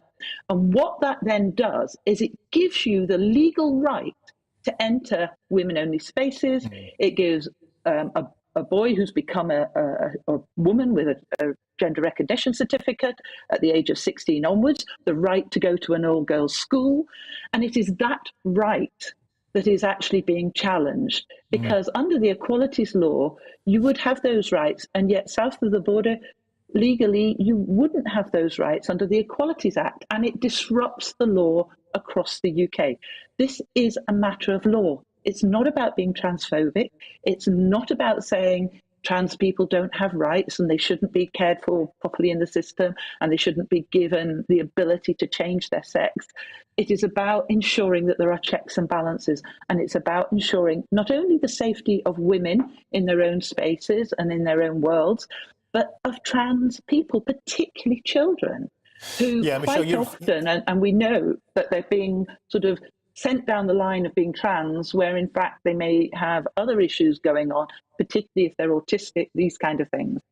Yeah, Michelle, you alluded to a situation there earlier this week where MP Miriam Cates spoke very passionately about how she found a gentleman behind her in a toilet, and she said she felt scared. And Labour MP Lloyd Russell Moyle was screaming at her and calling her disgusting, and he since apologised for his tone. But I want to come back to you, Austin. There's been an uproar this week in the Times newspaper, said it got hold of figures which showed that the charities and organisations that backed the SNP and gave you the data for 20% approval to push this law through are receiving millions of pounds from the SNP directly. In effect, the charities who voted for this bill to go ahead are funded by you. This is cooking the books, isn't it? It was members of the Scottish Parliament that voted for these changes to go ahead. No charities voted in these things, and they may well campaign for them. And if the SNP choose to support campaigns, then that's up to the SNP. But in terms, of what Michelle's just said there, think of the children and stuff like that. I mean, that's not the same kind of language that we've heard in days gone by against gay people. I mean, it's that stuff doesn't wash. When it comes to entering things like changing rooms and toilets, well, you know what? People can do that at this moment in time anyway. You don't need a certificate to enter these places. So this is what I'm talking about, when it comes to the misconceptions of what this bill actually entails. It's against the law to masquerade as a gender that you're not. And if someone tried to obtain a gender recognition certificate under false pretences, that they would then be further breaking the law. Trans people should not pay the price of criminals. It's unfair, to suggest that they should. And when it does come to women's only spaces, that's already covered under the Equalities Act, and it's already up to them. It's at their discretion, who they choose to admit into those facilities, and that's the way it should be, and that's the way that it is. And also fundamentally, that the change doesn't actually it doesn't change what people can do once they have a gender recognition certificate right now under the current legislation. Yes. So I think that Michelle should explain, if someone obtains a gender recognition certificate, right, those concerns that you said about them accessing women's only spaces, why is that not a concern right now? Okay, Michelle. For you? Yeah, I'm happy to answer that. Right now, if you want a gender recognition certificate, you have to go through a process, including a medical diagnosis of gender dysphoria and a period of 2 years of ensuring that you are genuinely, wanting to go down that route. Now, I don't doubt, and I'm happy to accept, there are things in that process that may need improving. But the point here, and you said it's breaking the law to wrongly declare that you are, under your new bill, there is no way of actually taking somebody to court with any meaningful backup to say that they have broken the law, because there's no medical diagnosis. They just declare it. 3 months later, they're it. How do you prove? They could say, well, I've now changed my mind. I've realised that I wasn't right. It would be almost impossible to enforce a law against somebody who was misusing that change.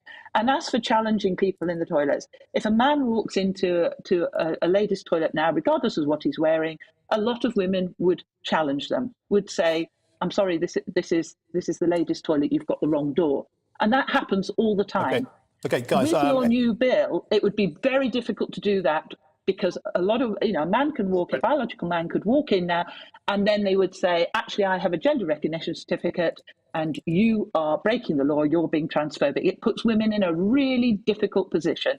And I'm sorry, you are wrong on the law, completely wrong. Okay, Michelle, and I was wrong as well when I said the SNP were cooking the books. Of course, there's a turn of phrase. You're not doing anything dodgy. Of course, that's my bad. But I want to make this point as well. Is this actually about trans rights? Let's talk about the bigger issue, perhaps, of the devolution of power and the fact that this is being seen as a power grab by Nicola Sturgeon to change law north of the border, to impose it on the rest of the country, and forcing this constitutional loggerheads, which may play out well. Can I put this to you, Austin, first? Is this just a part of uncoupling from Westminster and proving Scotland stands in its own rights, and also fueling the appetite for a second referendum in Scotland? Absolutely not. I mean, this legislation's been considered by the Scottish Parliament for the past 6 years. It's had 2 consultations. This bill was introduced in order to improve upon trans rights. And then the next part of that this year is going to be looking at banning conversion therapy. We're a progressive government and we support our LGBT community. When I was watching the debate in the House of Commons, the MPs that were raising that particular issue, the most of a constitutional battle, were actually the Conservative Party. Those were the MPs that were doing it. The Tory MPs are trying to create a culture war, trying to create division, and a last gasp attempt to try and win votes at the next election, because they're a government that's dying off. They're a government that know they're going to get booted out of office. The sooner the better. Final question. Do you think it's right for Westminster to fight this, and should they stand against this new bill? Are you asking me or? Yes, I'm asking you, Michelle. Are Westminster right to fight Scotland on this and dig in? They're absolutely right. And I think that last answer just proves that they are trying to make it a political and cultural point, because if they understand the law, if they had taken the time to look at the law properly, they will know that gender recognition crosses both devolved and reserved matters, and that in reserved matters they are not allowed to make law that in any way interferes with reserved matters. And in this case, it does interfere with the Equalities Act. So either they are incompetent as ministers, the Scottish Government didn't bother to look properly at the law, and without a doubt, the evidence that was taken during this 6-year inquiry was heavily weighted to influence people to pass this bill, and they didn't take evidence from people who actually who came to the Parliament, people like Sharon Davies, to look at elite sports, for example. They were told no. And they took evidence from people who are in favour of the changes. Okay, Michelle, if I may interject, law, then it has to be a deliberate act to try and cause constitutional difficulties. Okay, final word to you, Austin. People are saying it's time for Sturgeon to give up on this. It's too expensive. Are you going to fight on or just call it a day? We will never give up in standing up for our trans community and the LGBT community as a whole and progressing their rights. We will take this as far as we can. We will fight for them, and we will go ahead this year and we will ban conversion therapy. And despite of the opposition for the Tories, it's absolutely disgusting, and I can't wait for them to get voted out of office. Okay, Michelle Ballantyne, former leader of Reform UK Scotland. We have to call it a day there, I'm afraid, Michelle. I'm sorry. And former SNP Glasgow City Councillor Austin Sharon, thank you for joining us today in a very heated debate where I also lost my mind slightly too. Apologies for that. Well, plenty more to come this afternoon on Real Britain. After the break, as the Duke and Duchess of Sussex's recent Netflix series becomes the second highest ranked documentary ever on Netflix, and Harry's memoir Spare has become the fastest selling non-fiction book of all time, both Prince Harry and Meghan Markle have seen their popularity plummet in the latest polling from Redfield and Wilton. Will there ever be an end to the Harry and Meghan drama? But first, let's have a look at your weather.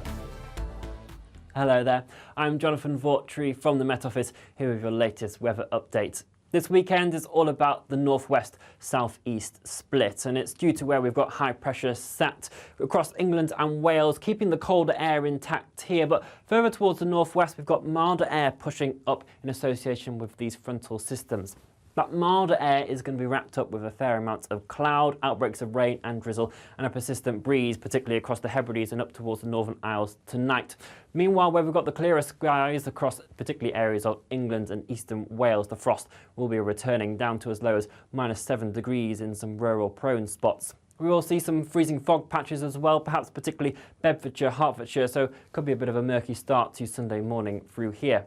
Otherwise, once those do eventually clear off into the afternoon, we will see some brighter spells develop, but holding on to that colder air still.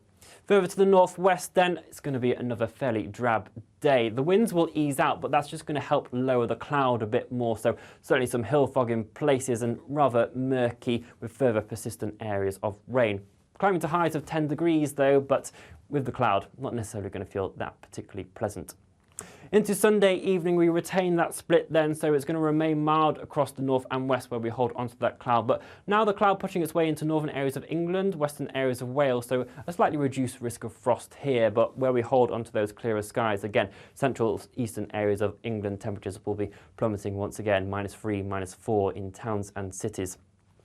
Into the start of the new working week, whilst we do still have that split on the whole, the cloud will just gradually want to push its way into the southeast, and these frontal systems will eventually make their way further towards the south, but it will generally be more towards the middle of the week before we see that milder air eventually sweep its way across all areas of England. That's it for now. Enjoy the rest of your day.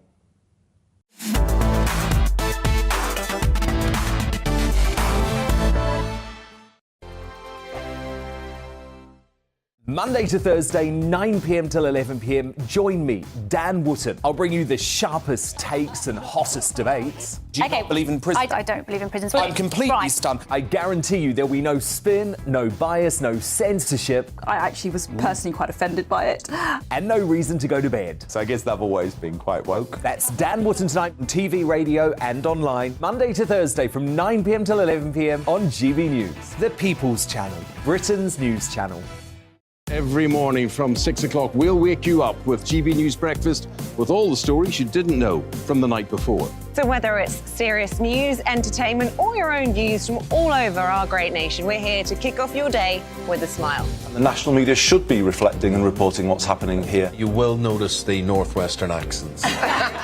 Whether you're with us on TV, radio or online, every morning, it's breakfast from 6 a.m. Hope you can join us. Join me every Sunday at 6 p.m. for Gloria Meets. In exclusive interviews, I'll be finding out who our politicians really are and what they really think. It's something that you would never want anyone to suffer. I didn't know what channels there were. I didn't think I'd be believed. I must have weighed about 7 stone and I'm 5'8". My instincts was to sort of cover this up. I mean, clearly that was a mistake. Join me every Sunday at 6 p.m. on GB News, the People's Channel, Britain's news channel. This year on GB News, we've got brand new members in the family. Join us. Across the entire United Kingdom, we cover the issues that matter to you. GB News will always stay honest, balanced and fair. We want to hear whatever is on your mind. And we don't talk down to you. The establishment had their chance. Now we're here to represent you. Britain's watching. Come join us on GB News, the People's Channel. Britain's news channel. My name's Tom Harwood and join me 9:30 a.m. every weekday for The Briefing, your one-stop shop for everything you need to know about what's going on in politics today. I wonder if this is a deal that might need to be like the biscuits in this factory, twice baked. Is there not an opportunity here to win out against the extremes? Tom Harwood, GB News. What are you going to do about it? Things should have been done differently, and they certainly are being done differently. Don't miss it. The Briefing with me, Tom Harwood, 9:30 Monday to Friday on GB News. Hello, I'm Simon Evans. Join me on GB News for Headliners at 11 p.m, where I'll be joined by two of the country's top comedians as we take a look at tomorrow's newspapers tonight. If it's a big story, we'll be covering it, I guarantee, but we'll also have some fun along the way. That's GB News Headliners at 11 p.m. We won't put you to sleep, unlike some of the other pay-per-review shows out there. So join us, 11 p.m, 7 nights a week.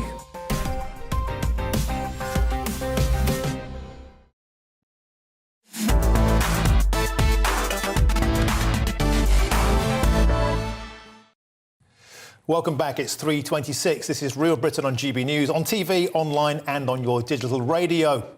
Well, according to an opinion poll by Redfield and Wilton, the American public is turning against the Duke and Duchess of Sussex following the release of Harry's memoir, Spare. What took them so long?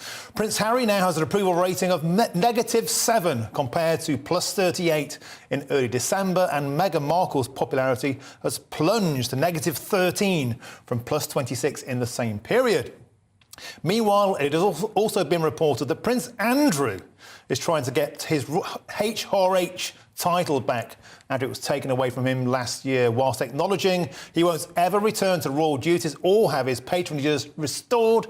It is said he will begin using HRH again in a low-key way to test the waters, but only if he gets the consent of King Charles. Well, there's a lot to take in there. Royal commentator Michael Cole joins me now to give us his views. First of all, let's talk about Harry and Meghan. Seems the states are catching up. They don't like them either. Good afternoon, Martin. Well, if opinion polls are a weather vane of public sentiment, it seems as if a storm is gathering and heading towards Sussexes by the sea, although, of course, they're beside the Pacific Ocean these days. It is quite fascinating. I'm sure they're hugging themselves with glee at the record sales of his book, Spare, and the high ratings for the 6-part series, The Whinge-a-thon, which we had called Meghan and Harry, or Harry and Meghan, whatever it was. It was starring those two we see on the screen now. So what is happening in America? Well, Americans at heart are a family people, and they also have a high regard for fair play and justice. And I don't think that many of them like the fact that there is this unrelenting attack on Harry's family, particularly as they decline to answer back. And I think most American people and most right-thinking people everywhere would say that the best way to sort out family problems is not to have a brawl in the street, which is more or less what Harry has been promoting with his recent utterances and writings.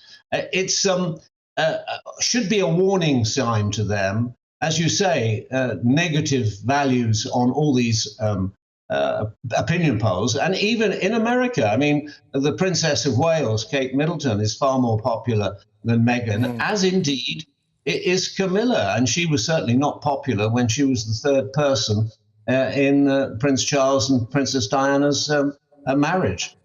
You know, Michael, this will come as something as a blow to Meghan's master plan, won't it? Because only 5 minutes ago, I think she saw herself as like the next Oprah or even the next Michelle Obama. She had high sights on high office. But do you think this comes down to something I think quite wonderful, and that is this. The love of the royal family in America has superseded their love for celebrity. Well, I don't think that could be argued with. I think they see things very, very clearly. Some things they're misinformed, but I think they get that immediately. And I think you've got it right. I mean, I think she had her ideas. Meghan had her ideas. Perhaps like Reagan, she was going to start as governor of California and then move on to the White House. Who can say? She certainly hasn't been shy in sharing her political opinions. Now, if she were just an actress who starred in a series called Suits, which was well written, and I watched it and I thought it was quite good, nobody really would be interested in what she said. They're interested in what she says and what she writes because she is a semi-detached member of the British royal family. That's the beginning and the end of it. If that didn't exist, she wouldn't exist, or she would exist in her own little world, but no, it wouldn't be troubling many other people. OK, Michael, let's move on to this next point. I can't believe I'm saying it. Andrew being allowed back through the cat flap. Surely that would be terrible for the royal family. Can't be allowed. If I can quote to you, Martin, what Muhammad Ali said in another context, Prince Andrew has got 2 chances of getting his HRH back, slim and none.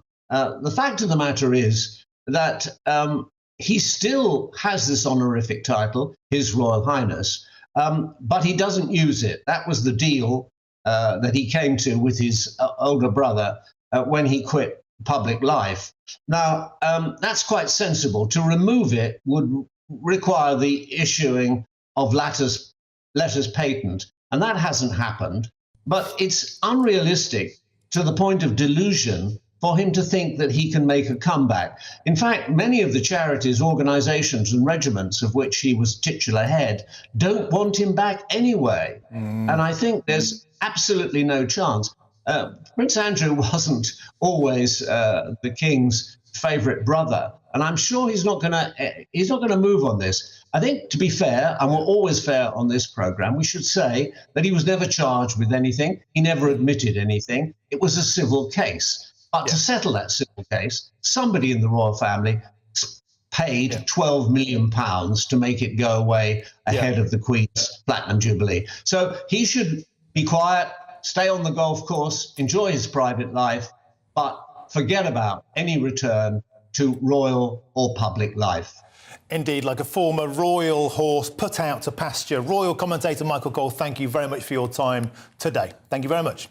OK, you're with GB News on TV and DAB radio. After the break, analysis from the Green Alliance think tank says that the new coal mine in Whitehaven, Cumbria, is likely to prevent the UK from meeting its internationally agreed commitments to reduce greenhouse gas emissions. But with energy bills sky high, is it time to ditch net zero targets and start digging for Britain? But before that, now it's time to check on the news headlines with Aaron Armstrong.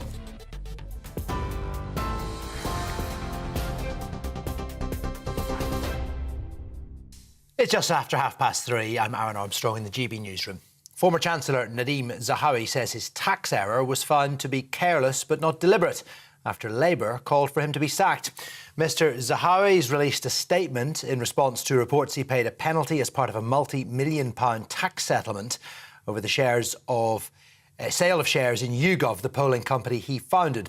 Now, the Conservative Party chairman says HMRC have accepted his version of events, but Shadow Chancellor Rachel Reeves believes his position is untenable. Dominic Raab, who's being investigated for bullying, is passing judgment on Nadeem Zahawi, who's just had a £1 million fine for not paying his taxes on time. That pretty much epitomises this Conservative cabinet. When the Prime Minister came into office, he said that he would run a government that would have honesty, integrity and professionalism at its heart. None of those 3 things are happening today. The Prime Minister's been described as a total liability and faces a renewed wave of criticism from Labour MPs after being fined for a second time by police. Rishi Sunak apologised for failing to wear a seatbelt while filming a social media clip this week. He was also fined for breaking lockdown restrictions in 2020 and has been accused of showing the same disregard for rules as Boris Johnson. One of the UK's richest women has been charged in connection with a human trafficking investigation. The co-founder of the bus firm Stagecoach, Dame Anne Gloag, and 3 members of her family were charged on Thursday in connection with alleged immigration offences. A spokeswoman for Dame Anne says she strongly denies the allegations and intends to defend herself vigorously. Andy Murray's been knocked out of the Australian Open after finally running out of steam in the third round. The three-time Grand Slam champion lost in 4 sets to Spain's Roberto Bautista Agut. Murray, who's now 35 and has a metal hip, spent over 10 hours on court in his first 2 matches, both of which went to 5 sets. He is the last player to fall, the last British player, I should say, in the singles. TV, online and DAB plus radio, this is GB News.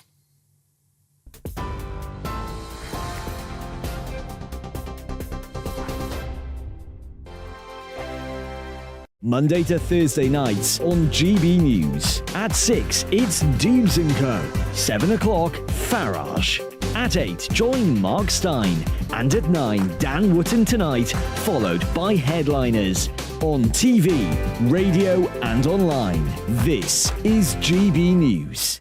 We are GB News, the People's Channel. Why not take us home with you by visiting the GB News shop at gbnews.store. You'll find all the official merchandise, a really good present actually for yourself, your friends or your family. We ship across the UK mainland at no extra cost. GB News, the People's Channel. Here on GB News Live, we'll be keeping you in the picture, finding out what's happening across the country and finding out why it matters to you. We'll have the facts fast with our team of reporters and specialist correspondents. Wherever it's happening, we'll be there from 12 noon on TV, radio and online. GB News, the People's Channel, Britain's news channel. Monday to Thursday on GB News, it's Bev Turner Today from 10 a.m. We're going to be here for you, our GB News family, to keep you up to date, but also make you smile. The guy went from puberty to adultery. And I can't wait to bring a few of my own opinions. I have no time for cultural totalitarianism. We'll engage in passionate, but always polite debate, with your thoughts and opinions at the centre of it all. Only on GB News, the People's Channel, Britain's news channel. Hi there, it's Stephen and Anne. At breakfast from 6 a.m, you'll always be caught up with everything you need to know, the latest headlines, opinions and debates. We'll bring you the good news and the bad, but most of all, we're here for you. Remember, send in your views and let us know what you would like us to talk about. That's because we're your news channel. And every morning at 6 a.m, it's breakfast on GB News.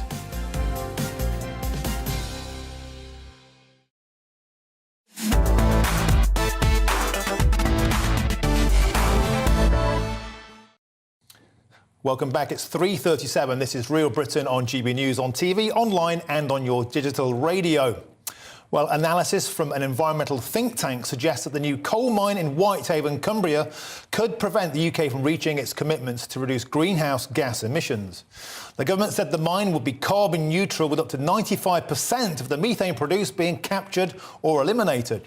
But Green Alliance's analysis suggests that this claim is yet to be substantiated, as capture rates from mines are rarely above 50%. Now, I must admit, I have a bias on this topic because my dad was a coal miner. Here he is down the pit, Cockgrade, Nottinghamshire, in 1983. That's my dad, Bob. He's watching now. Love you, Dad. You're my hero. But I will endeavour to be a neutral arbiter in this debate between two guests on whether the benefits of opening coal mines in terms of jobs and bringing industry back to our shores outweighs the drawbacks. Well, now I'm joined by Lee Anderson, the Tory MP for Ashfield and a former coal miner. How are you doing, Lee? And also John Grant, who is a senior lecturer in sustainable construction and climate change. First, let's start with you, Lee. Do you support opening this mine, and why? Yes, of course I support opening this coal mine, Martin. And why? I think, over the past 20, 30, 40, even 50 years, we've had a failed energy policy and a failed coal policy. Now, look, we know this coal from the Cumbrian mine is coking coal, it's metallurgical coal, it's going to be used for smelting steel and making cement. But I've always said, that we should, the net zero journey, I don't agree with the pace of it, but I've always said that if we can get to a situation on this planet where we can not use fossil fuels, then we can. But whilst ever we are using fossil fuels on this planet, and especially in this country, we should mine it in the UK. And I will hear people, putting arguments together that, that we're going to be exporting this coal. Well, I say, so what? The coal mine that's going to be underway in Cumbria will produce it safely. It will be cheap. and they will do it in a carbon neutral way. So I've been told, so I won't have to believe it. But the bigger picture here is, Martin, we've been victim, we've been hostage to other countries in the world for our fuel, for our fossil fuels, when it's here under our feet. And like I say, whilst ever we're using coal on this planet, the best place to mine it or get the gas out or get the oil out is in the UK, where our standards are second to none. So John Grant, I'm going to come to you now. No doubt this is kryptonite to you, this kind of message, but let's just look at some of the facts. The UK has had a 39% increase in coal imports in the third quarter of last year, simply because we can't be reliant on gas from the Ukraine. 1.7 million tonnes now shipped from the USA, Australia, South Africa and Colombia. Ratcliffe-on-Soar, the power station near Lee down the road there, has had its licence extended by 2 years, quite simply because renewables aren't reliable. The wind stops and it's not sunny enough when we need power the most in the winter. Well, yes, that is all true. Obviously, I'm not going to argue with your statistics, and it implies just an awful running of the energy policy. I have no love of the way this government is handling this. But the idea that we shouldn't be moving away from coal is just crazy. When you open a new coal mine, do you really think that somewhere else they're going to close a coal mine? No. This extra coal is, once the investment is put into its extraction, is going to be burned. And we only have so much carbon we can emit into the atmosphere before we tip into something quite terrible. And, and that idea that we should be investing in our own country is obviously a really great idea, but we should be investing in energy efficiency. We should be investing in alternative technologies. Sweden is making steel using hydrogen, and here we are pulling coking coal for a 150-year-old technology. I'm sat in Sheffield here. My dad was a steel worker, my uncle a coal miner. Those were great jobs, and I wouldn't have it any other way. My hero too was my dad. But it's time to move to a sustainable, low-carbon future, and we don't just sort of accept it the way it is. We need jobs, we need people, and the way to do that is to pursue this sustainable, low-carbon future, not turn backwards and increase our carbon emissions here in the UK. Okay, John, I want to come back to Lee there, because Lee, that's precisely the point, isn't it? One of the Tory government's central targets is levelling up, and surely the best way to level up any area is to give well-paid jobs to locals. Well, this is it. I mean, it's incredible, really, Martin, that the Labour Party and the environmentalists oppose the opening of this new coal mine. This is going to create 500 or 600 jobs. Miners earning 60 to 70 grand per year. That's an astronomical amount of wages they're going to earn. It's going to regenerate the whole area. And look, I don't know what John's talking about, to be honest. He probably doesn't know himself, because if this coal mine doesn't open, then another coal mine will probably open somewhere else in the world. That does nothing for the planet. Look, if we could turn the lights off tomorrow, we could turn all our heating off, shut every factory down, it wouldn't make a blind bit of difference to the emissions on this earth that we live on. So, like I've said, I sort of agree with John a little bit. We need to phase out fossil fuels, but whilst ever we're using gas, oil and coal, why should we import the stuff from other countries when we can do it safely in a much more environmentally friendly way? It's absolutely bonkers. And I will not be dictated to, and neither will my constituents, by people, people who are on six-figure salaries, to tell them that they should pay more in their electric and gas bills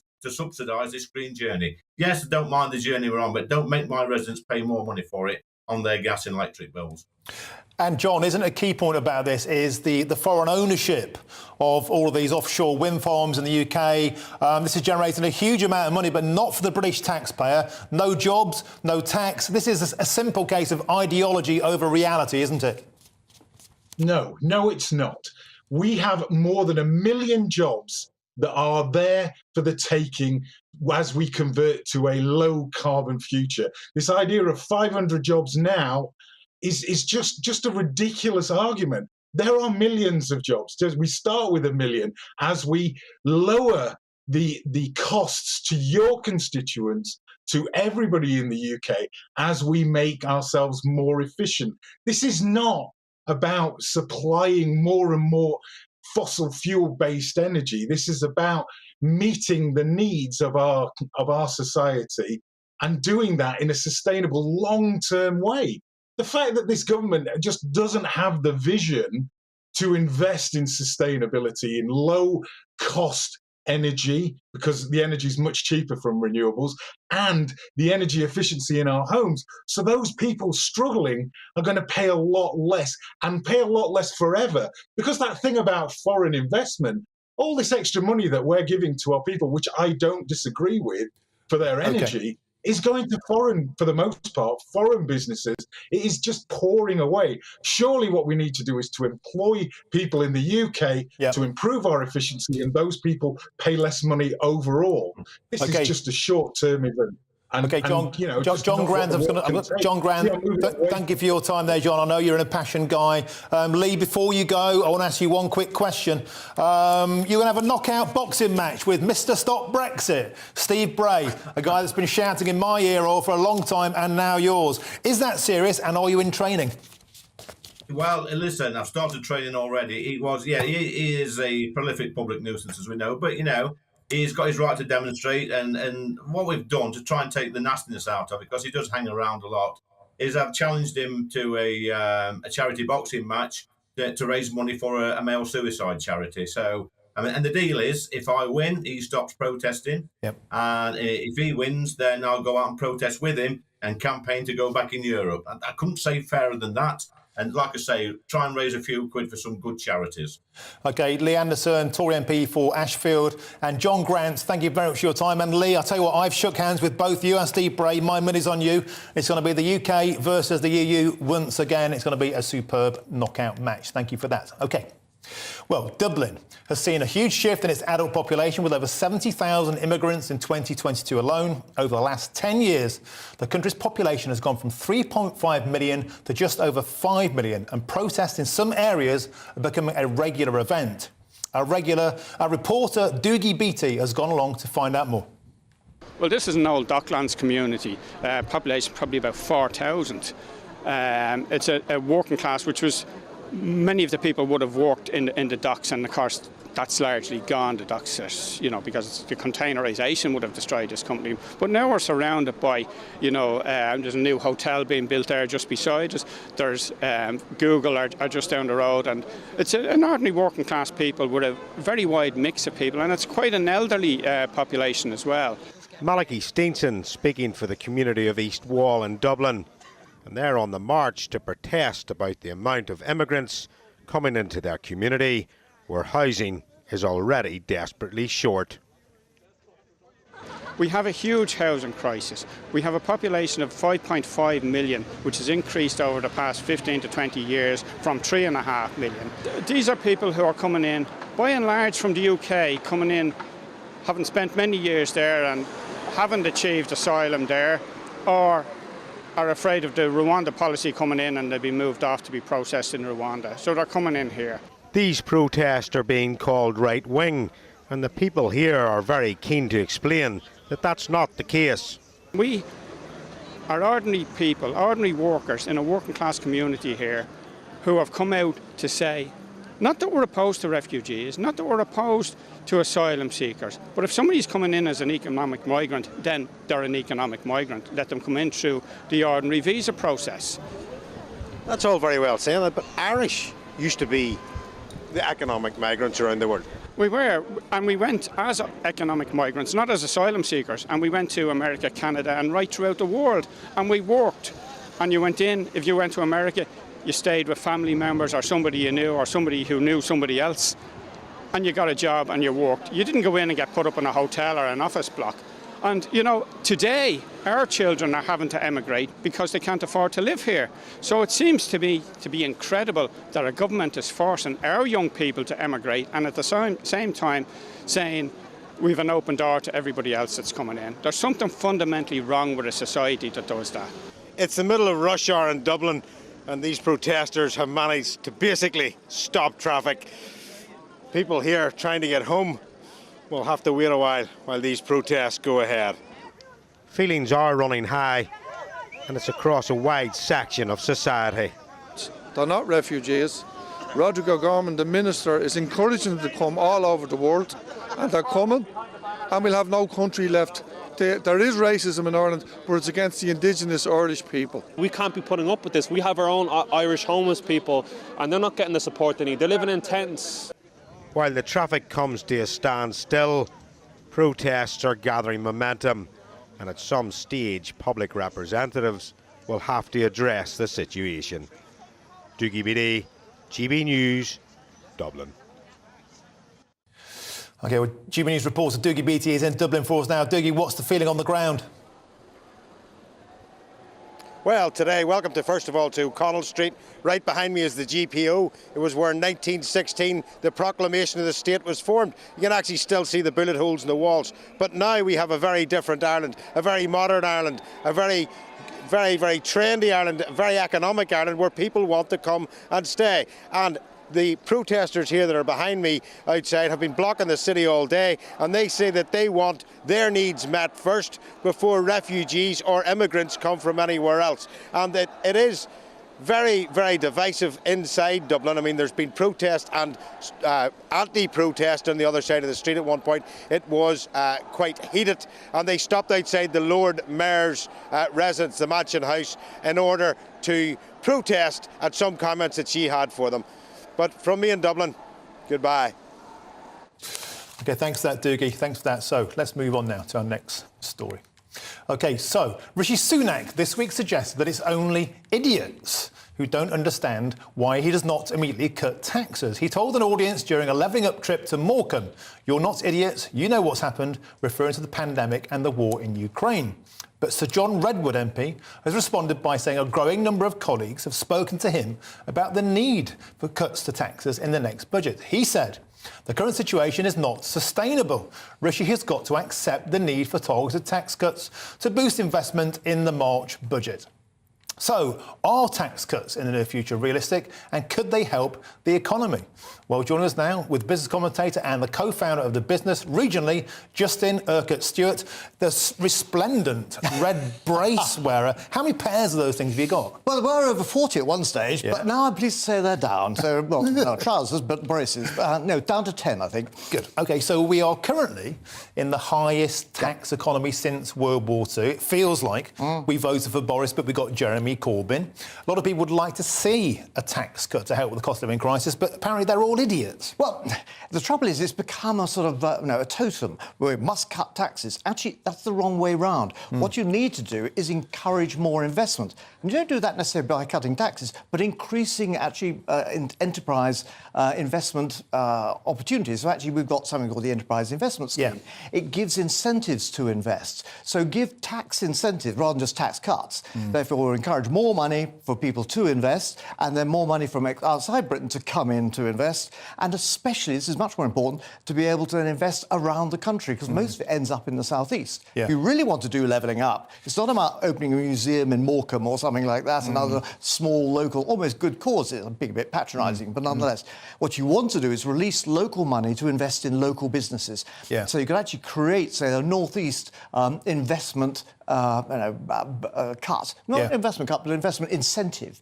So you have a regional enterprise investment scheme. That will get more money in. The government doesn't lose money. In fact, in the medium term, government will actually get more money coming out of it. And there are lots of good ideas like Freeport areas where they enjoy their own tax microclimate. How about cutting the rates on businesses, on high streets? Look at the state of... There are lots of ideas out there. Why are these ideas being thrown to one side and dismissed as idiotic? And people out there really feeling the pinch. And the trouble is, it's a mantra. You know, we've got too much tax, we must cut tax, without actually thinking of the broader picture. People aren't stupid. They're trying to run their lives. Small businesses, and remember, we set up more businesses than France and Germany put together. We are incredibly entrepreneurial. Talk to those entrepreneurs, and they'll sit there and say, hang on, where are the incentives that we used to have for entrepreneurs' relief that got cut back in terms of local business taxes, what we used to call of the rates? They're woefully out of date. Yes. We need to reform the tax system. There's something called Tolley's Tax Guide, which accountants take to bed for some sort of enthusiasm at night. And it used to have about 10,000 pages. I think it's got about 18,000 pages now. But it's just double. We have an incredibly complicated, old-fashioned tax system. Simplify that, focus there much more on tax for investment, not tax just to give money back. Because if you actually give money back to wealthier people, actually they don't necessarily spend it, they often just sit on it. And one of the things we covered today is the ULEZ scheme in London, which sure is going to go nationwide. Bad ideas begin in the capital and they go elsewhere. These stealth taxes on motorists, especially on petrol. We haven't seen it come down in line with fuel costs, taxing motorists wherever they go. People are getting dug left, right and centre, aren't they? And of course, you can't rely upon the politicians. Remember a few years back, we had the Labour government said, you must have diesel. 5 years later, can't have diesel.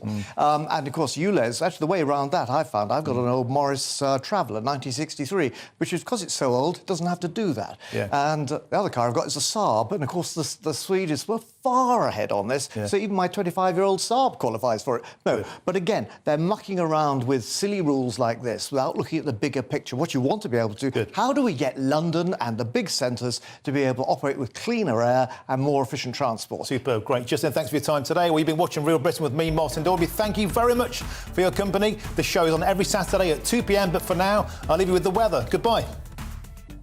Hello there. I'm Jonathan Vaughtry from the Met Office, here with your latest weather update. This weekend is all about the northwest-southeast split, and it's due to where we've got high pressure sat across England and Wales, keeping the colder air intact here. But further towards the northwest, we've got milder air pushing up in association with these frontal systems. That milder air is going to be wrapped up with a fair amount of cloud, outbreaks of rain and drizzle, and a persistent breeze, particularly across the Hebrides and up towards the Northern Isles tonight.